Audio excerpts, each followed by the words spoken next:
Hello everyone. आज हम drug inspector के पेपर का नेक्स्ट पार्ट देखना चाह रहे हैं। पिछली बार हमने हिंदी लैंग्वेज का पेपर देखा था, इसमें 14 क्वेश्चन देखे थे और स्टार्टिंग के जो 17 क्वेश्चन देखे थे। तो अब इस कंटिन्यूटी में हम नेक्स्ट पार्ट को हम देख रहे हैं। तो जो भी व्यापम के फार्मासिस्ट एग्ज़ाम की तैयारी कर रहे हैं वो एक बार इसको ज़रूर देख लें पूरा सेशन, ताकि अभी मैं इसमें जो भी 2-3 पार्ट लेके आऊँगा 10-10 मिनट्स के लगभग 200 क्वेश्चन पूरे कवर करना है। तो जिससे आपको 2-4 क्वेश्चन इसमें से आ जाएं तो आपका ये थोड़ा सा बेनिफिट हो जाए। तो नेक्स्ट पार्ट में हम देखते हैं जैसे कि ये क्वेश्चन है, जैसे 17 नंबर का जो क्वेश्चन है, 17 नंबर का जो क्वेश्चन है इसमें पूछा है कि सॉल्युबिलिटी ऑफ ड्रग्स को कौन से फैक्टर जो है अफेक्ट नहीं करते हैं। तो ये इसका जो है इसमें बहुत जैसे ऑप्शंस हैं, amount of force between solute and solid, और भी जैसे ऑप्शन है स्टीरिक फैक्टर हो गया। तो अब देखिए इसमें सिंपल, यदि आपको नहीं आता है तो आप एलिमिनेशन टेक्निक यूज़ कर सकते हैं।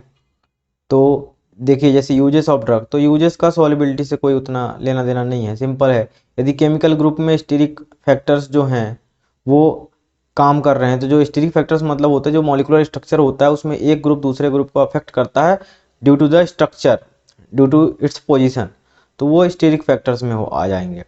और ये amount of force between solute and solvent, तो सॉल्वेंट और सॉल्यूट के जो मॉलिक्यूल्स हैं उनके बीच में फोर्स कौन से लग रहे हैं, तो फोर्स में बहुत सारे फोर्स हो गए, जैसे इलेक्ट्रोस्टैटिक फोर्सेस हो गए, वांडर वाल्स फोर्स हो गए, हाइड्रोजन बॉन्डिंग, बहुत सारे फोर्सेस हो जाते हैं।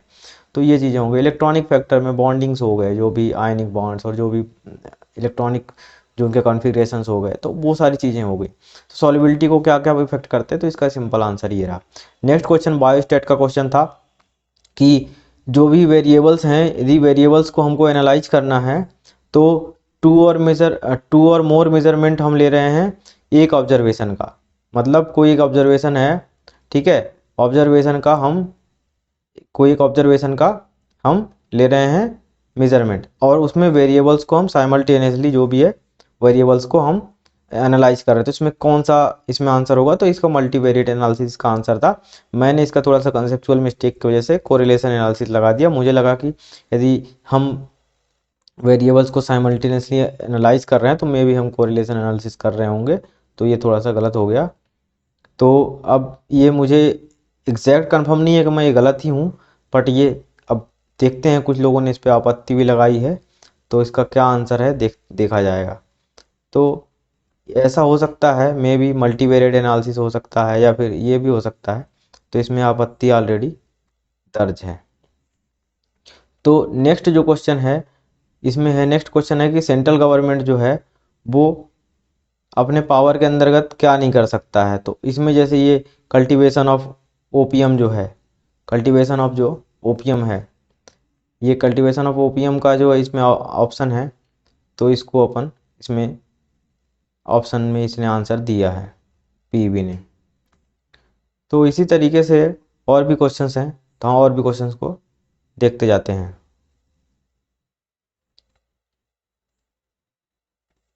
उसके बाद नेक्स्ट है PC form bone is found in which of the following joint. तो ये इसका रिस्ट जॉइंट आंसर था। तो देखो ये एनाटॉमी यदि आपको आती है तो आती है, नहीं आती तो नहीं आती है। नेक्स्ट क्वेश्चन जो है ये साइटोक्रोम एंजाइम को लेके है, जो मेटाबॉलिक एंजाइम होते हैं, तो इनसे रिलेटेड है ये।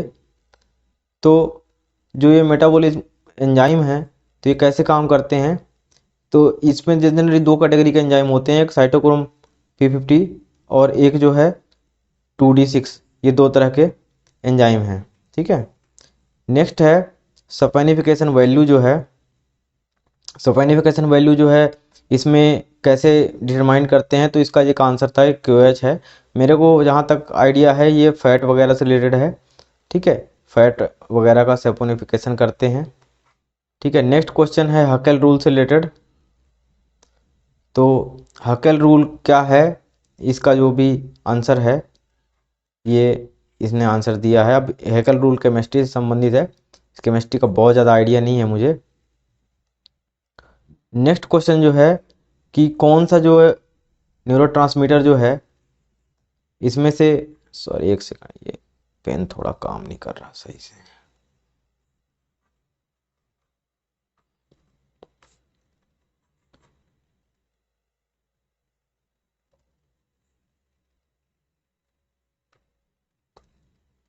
हाँ, तो जो नेक्स्ट नेक्स्ट ऑप्शन है, नेक्स्ट क्वेश्चन में ये है कि जो भी न्यूरोट्रांसमीटर जो है अल्जाइमर डिसीज में कौन कौन से न्यूरोट्रांसमीटर जो हैं वो अल्जाइमर और क्या कहते हैं पार्किंसन डिसीज में जो भी लेवल्स हैं उनका चेंज होता है। तो इसका जो भी आंसर है इसका है ग्लूटामेट, आंसर है इसका। नेक्स्ट जो क्वेश्चन है, आगे चलते हैं, नेक्स्ट क्वेश्चन देखते हैं। नेक्स्ट क्वेश्चन है पटेला bone is found in present in the knee. तो ये कौन से ये कैटेगरी का रहता है, ये जो भी है पटेला बोन ये कौन सी कैटेगरी का है, तो ये जो भी ये भी एनाटॉमी का एक क्वेश्चन है। नेक्स्ट क्वेश्चन है कि how the drug is administered in the intrapleural way of drug administration. तो इसमें एलिमिनेट करके आप निकाल सकते हैं, ठीक है, एलिमिनेट करके निकाल सकते हैं, ये गलत हो गया। ऑइंटमेंट जो है, ठीक है, टॉपिकल रूट है, ओरल रूट में ये है नहीं। केडीटी आपने drug route of drug administration देखा होगा केडीटी बुक में, ठीक है, ओरल नहीं है, तो ये इसका आंसर हो गया है, ठीक है। तो जनरली इसमें भी लोगों ने आपत्ति जताई है। अब इसमें मेरे को अब आइडिया नहीं है कि इसमें क्या आपत्ति है, तो देखते हैं। भी इसमें नेक्स्ट क्वेश्चन है कि the most important complication of streptokinase therapy जो है, स्ट्रेप्टोकाइनेज थेरेपी जो है इसका जो आंसर है इसमें इनने दिया है कि ये ब्लीडिंग से रिलेटेड है, जो भी है कॉम्प्लिकेशन इसका है। स्ट्रेप्टोकाइनेज एक एंजाइम होता है जनरली। स्ट्रेप्टोकाइनेज क्या है, इसको यदि आपको एम्बोलिज्म वगैरह है, क्लॉटिंग वगैरह है, तो क्लॉटिंग वगैरह को डिसॉल्व करने के लिए यूज़ होता है, लेकिन यदि एक्सेसिव यूज़ है तो ब्लीडिंग वगैरह हो सकती है इसमें।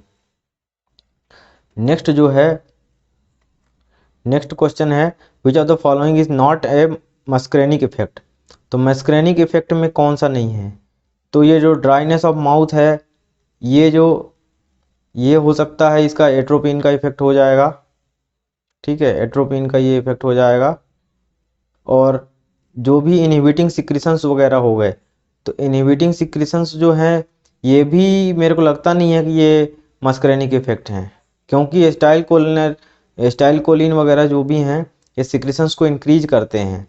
तो इसका आंसर ने पता नहीं कैसे दिया है, तो अब देखना पड़ेगा ऑब्जेक्शन में क्या होता है, ठीक है। नेक्स्ट क्वेश्चन है ड्राई ग्रेनुलेशन जो मेथड है उसमें वो अदर मेथड से ज़्यादा पॉपुलर क्यों है, ऑन डिमांड क्यों है।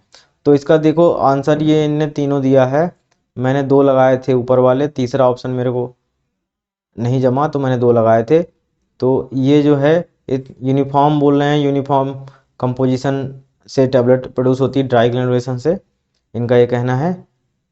तो ये आंसर हो गया। नेक्स्ट क्वेश्चन जो है which drug is use for the treatment of sickle cell anaemia. तो सिकल सेल एनीमिया के लिए कौन सी होता है, देखिए सिंपल है, एलिमिनेशन मेथड से निकलेगा। सिस्प्लेटिन और पैक्लिटेक्सेल कैंसर की ड्रग हैं, देखिए सिस्प्लेटिन कार्बोप्लेटिन, ये जो भी ये क्या कहते हैं ये मेटल रिलेटेड जो भी कंपाउंड हैं ये कैंसर में ट्रीटमेंट, और ये पैक्लिटेक्सेल प्लांट बेस्ड जो है ये एंटी कैंसर ड्रग है, ठीक है। तो ये जो है इजिली एलिमिनेशन से निकल जाएगा। नेक्स्ट क्वेश्चन है कंप्यूटर लैंग्वेज HTML इज।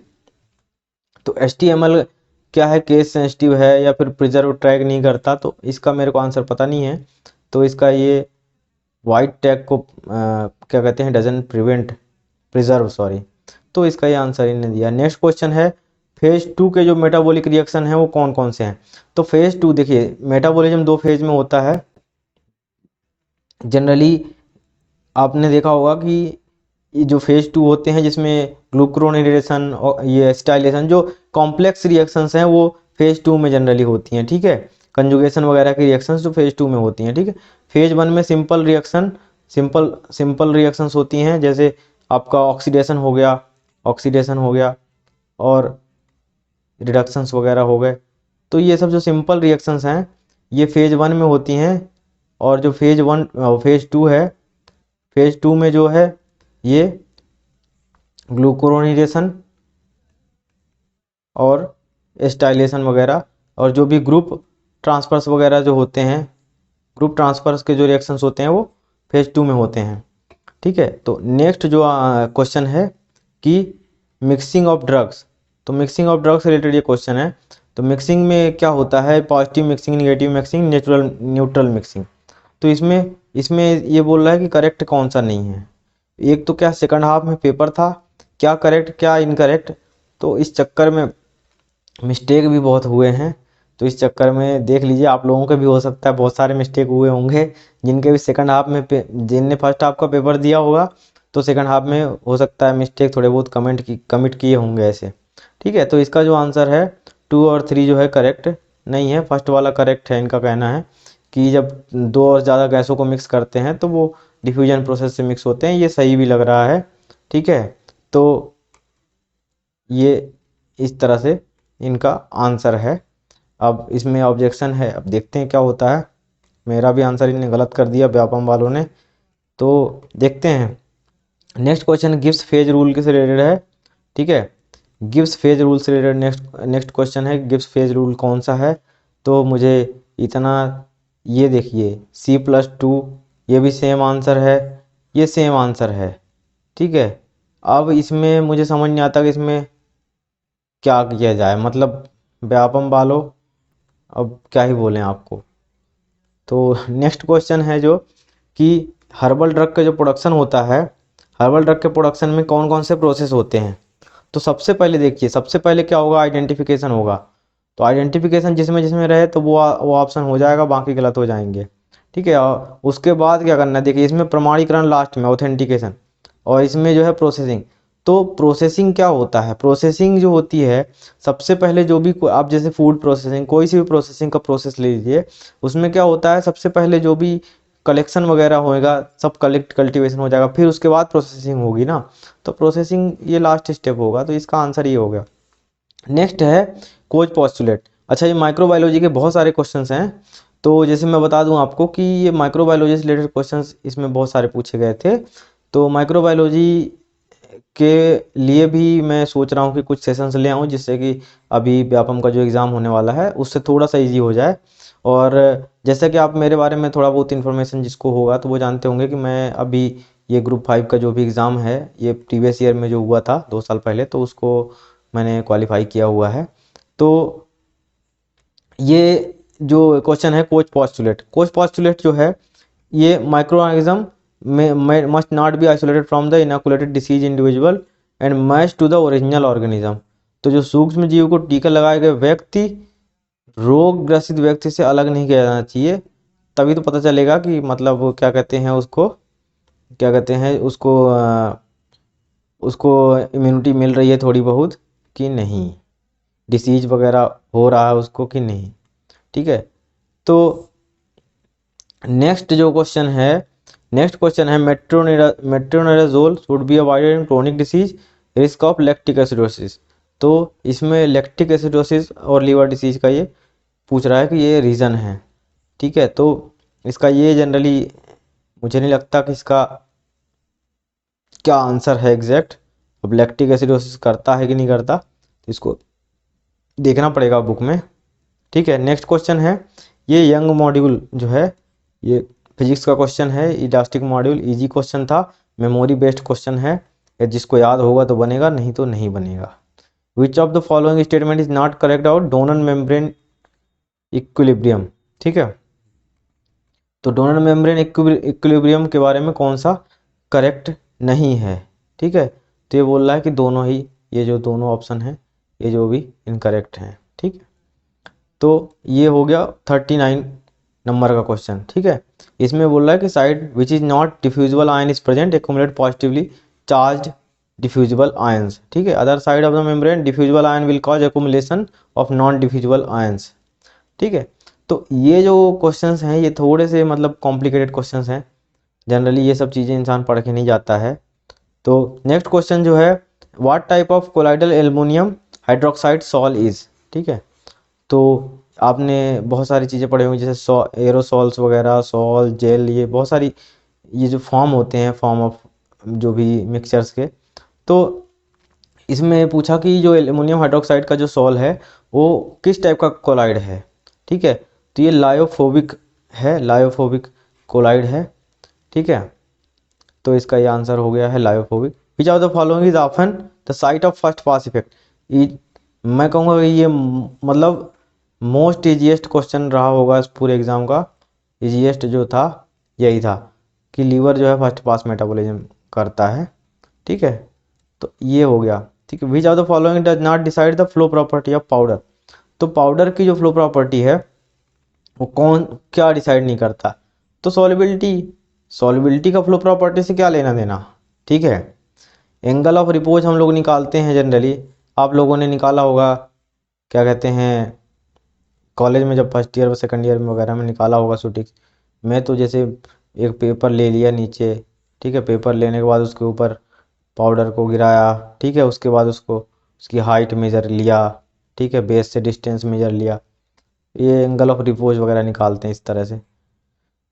एक हो गया कार्थ इंडेक्स, कार्थ इंडेक्स भी इसी सबसे रिलेटेड है। ये होस्टनर्स रेशियो ये भी इसी सबसे रिलेटेड है। तो ये जो इसका आंसर हो गया solubility. What is not related to the angle strain.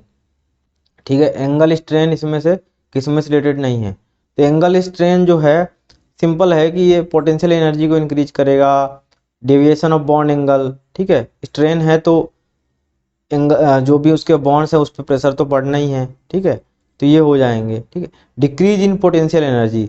तो पोटेंशियल एनर्जी जनरली जो है वो डिक्रीज नहीं होगा। डिक्रीज इसलिए नहीं होगा कि आप पोटेंशियल एनर्जी बढ़ता कैसे है। जैसे मैं आपको एग्जांपल देता हूँ पोटेंशियल एनर्जी के। लोग बोलते हैं जैसे कि आप देखा होगा कि जो बांध वगैरह बनाते हैं, ठीक है, डैम बनाते हैं, तो डैम ऊपर बनाते हैं तो ऊपर से पानी नीचे जाएगा, तो उससे क्या होगा, जो पोटेंशियल एनर्जी उसकी काइनेटिक एनर्जी में चेंज होगी, तो उससे क्या है इलेक्ट्रिसिटी बनेगी। तो इसी कंसेप्ट पे जब एंगल स्ट्रेन, तो स्ट्रेन उस स्ट्रेन्ड कंडीशन में है तो ऑलरेडी वो पोटेंशियल एनर्जी उसकी इंक्रीज है। ठीक है, तो ये इसका आंसर हो गया। Next, which of the what is not correct combination of branch of pharmacology and it's scope. देखो ये गलत हो गया, मतलब क्या बोलें, अब इसका क्या ही आंसर है। फार्माकोमेट्रिक्स, ठीक है, mathematical description of temporal changes of the concentration of drug and their metabolite within the body.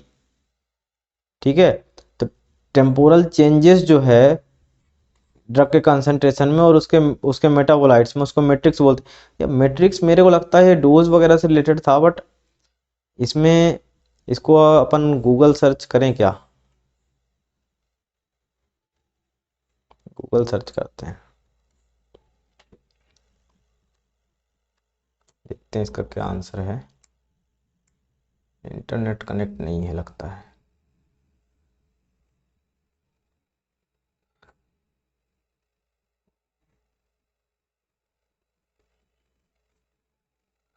तो ये स्टक हो गया है थोड़ा सा।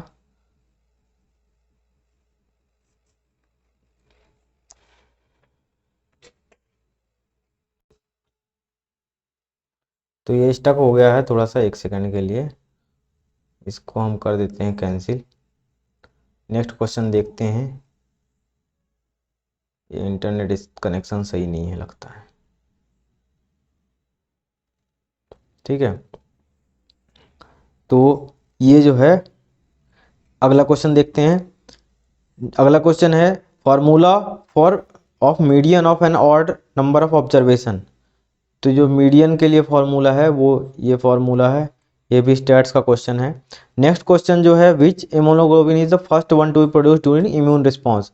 तो इम्यून रिस्पॉन्स में सबसे पहले कौन सा प्रोड्यूस होता है, IgM बोल रहे हैं ये। ठीक है, नेक्स्ट क्वेश्चन है which of the following muscle group are innervated by the sciatic nerve. ठीक है, साइटिक नर्व, तो आप लोगों ने सुना होगा ये साइटिका वगैरह का पेन जो होता है। ठीक है, तो इसमें ये सब सोच के आप एब्डोमेन को एलिमिनेट कर सकते हो, थ्रोट एलिमिनेट कर सकते हो, ये सब एलिमिनेट। इसमें हो सकता है थोड़ा कन्फ्यूजन हो जाए, बट ये इजी क्वेश्चन था, नहीं पता तब भी हमारे जैसे लोगों के लिए इजी रहेगा थोड़ा सा एलिमिनेट करने में। याद तो अब होता नहीं है, सब भूल जा रहे हैं धीरे धीरे। रिवीजन बहुत ज़रूरी है, जो भी प्रिपरेशन में लगे हैं अपना रिवीजन करते रहें, नहीं तो सब भूल जाओगे। फार्मा मेमोरी बेस्ड है, मैक्सिमम चीज़ें मेमोरी बेस्ड हैं। कुछ कुछ चीज़ें कंसेप्चुअल हैं जो कि आपको पता होना चाहिए, लेकिन आपको मेमोरी भी आपकी अच्छी होनी चाहिए, आप याद कर पाएंगे तभी आपका कुछ इसमें अच्छा हो पाएगा। तो put the following step of wet granulation method जो वेट ग्रेनुलेशन मेथड है उसको जो है करेक्ट सीक्वेंस में डालिए इसमें, ठीक है। तो करेक्ट सीक्वेंस में इसको डालना है। तो इसको करेक्ट सीक्वेंस में कैसे डालेंगे, तो इसमें सिंपल है, पहले उसको क्या करना है, सबसे पहले उसको वे करना है, ठीक है, वे करना है। फिर उसके बाद उसको वेट ग्रेनुलेट बनाना है बाइंडर के साथ मिला के, ठीक है। उसके बाद उसको पैलेट्स बनाना है, ठीक है। ड्राइंग करनी है, स्क्रीनिंग करनी है उसके बाद, ठीक है। उसके बाद डाई में उसको भर के और कंप्रेशन करना है। तो इस तरह से है। आप थोड़ा सा में भी कंफ्यूज होते, लेकिन ये भी एलिमिनेशन से ये आंसर निकल सकता था, ठीक है। वेइंग तो पहले होना ही है, ठीक है। तो वेइंग जो है लास्ट में इन सब में है, तो ये दोनों ऑलरेडी गलत हो जाएंगे, कन्फ्यूजन इसी में रहेगा। अब इसमें जो वेइंग है तीसरे नंबर पे हो ही नहीं सकता। तो ये इस क्वेश्चन का आंसर है। अब ये देखिए, which type of disease monoclonal antibodies are used for. तो मोनोक्लोनल एंटीबॉडीज जो है वो किस में नहीं यूज़ होती हैं। अच्छा, ये नॉट और इसमें बहुत इनने कन्फ्यूजन करा है व्यापम वालों ने। तो इसमें जैसे वायरल फीवर है, इसमें मोनोक्लोनल एंटीबॉडी ये बोल रहे हैं कि नहीं यूज़ होती है, लेकिन मैं नहीं मानता। इसलिए नहीं मानता क्योंकि जो भी वायरल डिसीज हैं या इन सब के जो भी हैं, ये भी कुछ कुछ स्पेसिफिक मॉलिक्यूल को ट्रिगर करते हैं। तो इसके लिए भी यदि कोई चाहे तो इसको मोनोक्लोनल एंटीबॉडी को डिज़ाइन कर सकता है, ठीक है। तो मोनोक्लोनल एंटीबॉडीज जनरली क्या होती हैं, हाईली स्पेसिफिक मॉलिक्यूल्स होती हैं जो कि एक पर्टिकुलर प्रोटीन टारगेट वगैरह पे बाइंड होके और एक्शन करती हैं ये, ठीक है। बहुत ही हाईली स्पेसिफिक मॉलिक्यूल्स होती हैं, ठीक है। तो आप इसको बहुत सारी जगह में यूज़ कर सकते हैं, ये केवल मेडिसिन्स वगैरह में ही नहीं, इसके अलावा आप स्क्रीनिंग और जो भी मेडिसिन तो हो ही गया, इसके अलावा बहुत सारे डायग्नोस्टिक वगैरह में भी ये यूज़ करे जा सकते हैं। What is determined by the equilibrium dialysis method. तो ये equilibrium dialysis method protein binding के लिए है ये, ठीक है। डायलिसिस कर रहे हैं, तो ये सिंपल है इसका आंसर। अभी सॉलिबिलिटी वगैरह तो ये है नहीं, सॉलिबिलिटी के लिए सिंपल एनालिसिस करते हैं वो आपने वो क्या कहते हैं, बास्केट पैडल ये सब देखा होगा डिसोल्यूशन के लिए, ठीक है। तो ये सब अलग चीज़ें हैं। अब देखिए, अब ये बायोटेक्नोलॉजी का क्वेश्चन है, सिस्ट्रॉन रेफर्स टू द, ये कंसेप्चुअल क्वेश्चन है, ये यदि आपको कंसेप्ट आता है तो बनेगा। तो region of the DNA that code for the single polypeptide chain, ठीक है। सिस्ट्रॉन क्या होता है, जो भी सिंगल पॉलीपेप्टाइड चेन के लिए कोड करता है, ठीक है। तो अब देखिए, जो डीएनए होता है जनरली क्या कहते हैं, ये पॉलीसिस्ट्रॉनिक होता है, ठीक है। पॉलीसिस्ट्रॉनिक मतलब कि हमारा जो जैसे डीएनए है, अब वो एक ही पॉलीपेप्टाइड चेन के लिए नहीं, बहुत सारे पॉलीपेप्टाइड चेन्स जो है साइमल्टेनियसली बनते हैं, ठीक है। जब क्या होता है, साइमल्टेनियसली पेप्टाइड चेन जो है जब ये बनते रहते हैं, ठीक है। जैसे मान लो ये डीएनए के रीजन्स हैं, तो अलग अलग पॉलीपेप्टाइड्स को ये कोड करते हैं। लेकिन जब ये प्रोटीन सिंथेसिस होगा, तो प्रोटीन सिंथेसिस में ऐसा नहीं कि एक बार में एक ही पॉलीपेप्टाइड चेन बनेगा, साइमल्टेनियसली बनते रहेंगे, ठीक है। तो ये पॉलीसिस्ट्रॉनिक होता है। तो इस तरह का ये इसका आंसर है। नेक्स्ट क्वेश्चन जो है, monocyte differentiate into which kind of phagocytotic cell, ठीक है। तो मोनोसाइट किस में ये वो करते हैं, डिफरेंशिएट करते हैं, तो ये फाइगोसाइट में करते हैं। मैंने पता नहीं क्यों ये लगा दिया, तो सेकंड हाफ में था, इस वजह से मेरे से बहुत सारे मिस्टेक्स हुए हैं, सिली मिस्टेक्स। और देखते हैं नेक्स्ट क्वेश्चन जो है, immunoglobin classes are differentiated from each other on the basis of their.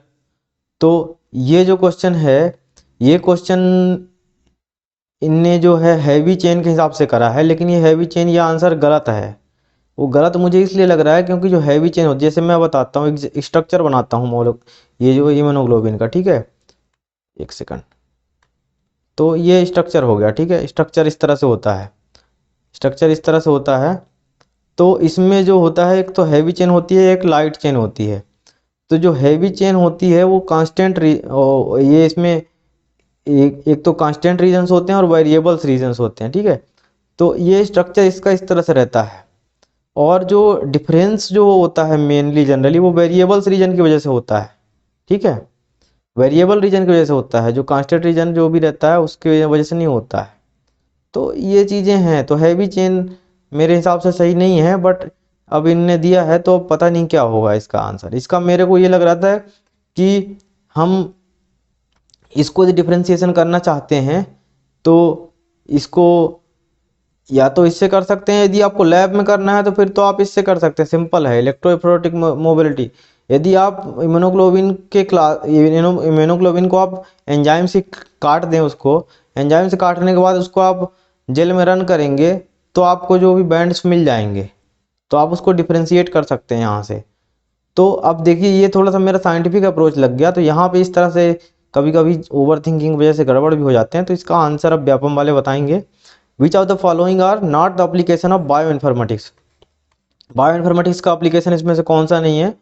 तो डाटा स्टोरेज मैनेजमेंट, ऑर्गेनिज्म के बीच में जो स्टडी करते हैं टेक्सोनॉमी, सॉरी जो टेक्सोनॉमी और इससे रिलेटेड जो भी इंटर मतलब जो भी स्पीसीज के बीच में जो भी रिलेशनशिप जो बनाते हैं, रिलेशनशिप ट्री बनाते हैं, ठीक है, रिलेशनशिप ट्री वगैरह बनाते हैं, तो बायो इन्फॉर्मेटिक्स का बहुत यूज होता है। और ड्रग डिजाइनिंग में तो सबको पता ही है। तो इसका ये आंसर हो गया। ठीक है, तो थोड़ा सा 5 मिनट का ब्रेक लेते हैं, उसके बाद मैं ये फिर से ये सेशन स्टार्ट करूँगा।